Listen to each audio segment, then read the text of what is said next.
का गुब्बारा फुला करके हम अपने आप को देश में हम अपनी छवि चमकाने में लगे हुए हैं, जबकि हमारा जिससे मुकाबला होने वाला है चीन, वो सही माने में दुनिया में सुपर पावर बन के उभर रहा है और अमेरिका से सीधा सीधा टक्कर ले रहा है।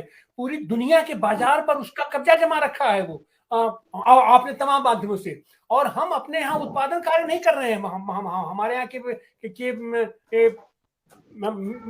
मिल कल कारखाने सब हमारे यहाँ गायब होते जा रहे हैं। हम कारपोरेट पूंजीवाद अपने यहाँ सशक्त करने में लगे हुए हैं, लंपट पूंजीवाद को हम अपने यहाँ सशक्त करने में लगे हुए हैं।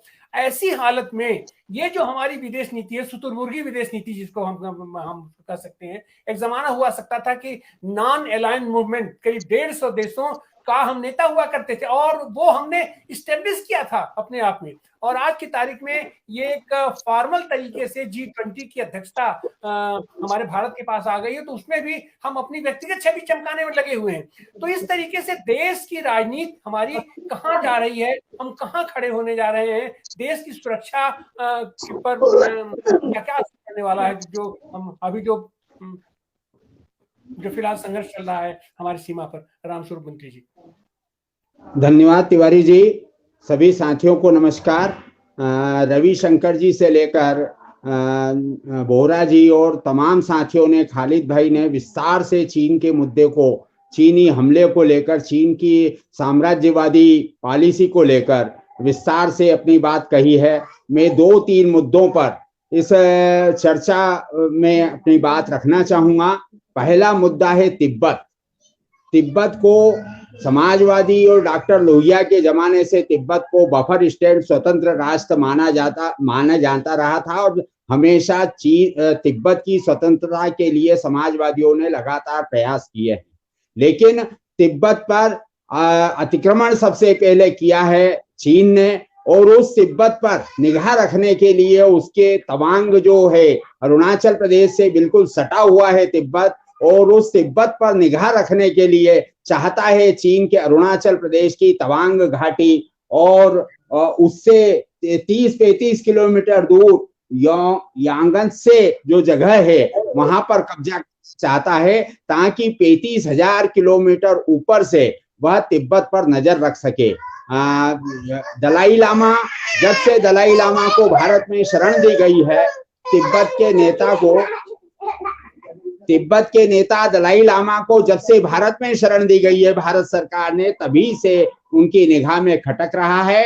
अरुणाचल प्रदेश 62 का युद्ध हो या बाद में जितने भी झड़पें हुई है, वह सब अरुणाचल प्रदेश पर कब्जे को लेकर हुई है, तवांग इलाके पर कब्जे को लेकर हुई है, और उसमें हमने लगातार खोया ही खोया है। यह भारत सरकार की कमी रही है कि 1 लाख वर्ग मील जमीन जो आज भी चीन के कब्जे में है, उसको लेकर 1963 में 62 के युद्ध के बाद हिंदुस्तान की संसद ने एक सर्वसम्मत प्रस्ताव पारित किया था और कहा था कि हम 1-1 इंच भूमि वापस लेंगे। लेकिन उसके लिए जितनी भी सरकारें आई है, कांग्रेस की सरकार रही हो या भारतीय जनता पार्टी की सरकार रही हो, उस प्रस्ताव को अमली जामा पहनाने का कोई काम नहीं किया है। यह एक बात है। तिब्बत को और हिमालय को हमें एक रक्षक की भांति मानना चाहिए, भारत की सरकार को मानना चाहिए। दूसरा कारण यह झड़प का मैं यह मानता हूं कि चीन के हालात और भारत के हालात आज एक जैसे हैं।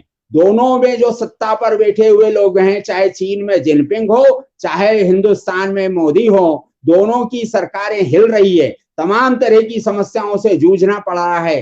कोरोना की लाकबंदी के कारण जिनपिंग के खिलाफ लाखों लोग सड़कों पर उतर रहे हैं। इसी तरह से हिंदुस्तान में भी मोदी की सरकार खतरे में लग रही है। मोदी सरकार के खिलाफ लगातार असंतोष बढ़ रहा है। जब असंतोष बढ़ता है, जिस तरह से पूर्व में चुनाव जीतने के लिए नरेंद्र मोदी ने पाकिस्तान से एक युद्ध का नाटक किया और उसके जरिए चुनाव जीत लिया, उसी तरह से भारत और चीन में विवाद पैदा कर दोनों सरकारें, चाहे चीन की सरकार हो चाहे भारत की सरकार हो, अपनी सत्ता को सुरक्षित रखना चाहता है।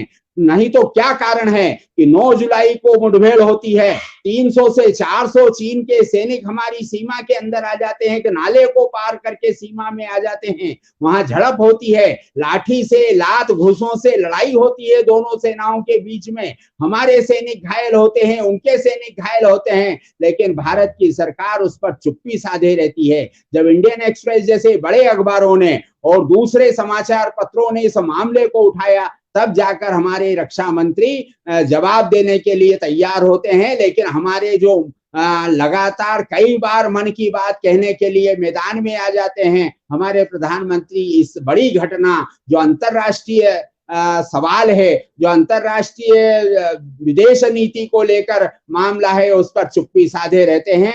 मेरे पूर्व वक्ताओं ने इस पर विस्तार से जवाब डाला है, लेकिन मेरा ऐसा मानना है कि यह नकली लड़ाई लड़ी जा रही है। दोनों सरकारें अपने अपने देश में अपनी ताकत बनाए रखना, तीसरी बार जिनपिंग को राष्ट्रपति बनना है चीन का, और वो इस अपने असंतोष को, जनता के असंतोष को दबाने के लिए इस तरह की हरकतें कर रही है, और भारत की सरकार उसे अनदेखा कर रही है या चुप्पी साध रही है ऐसी घटनाओं पर। वह भी चाहती है कि किसी भी तरीके से महंगाई, बेरोजगारी और तमाम सवाल है, उन सवालों से जनता का ध्यान हटा दिया जाए और युद्ध की तरफ ले जाया जाए। मुझे बस इतना ही कहना है।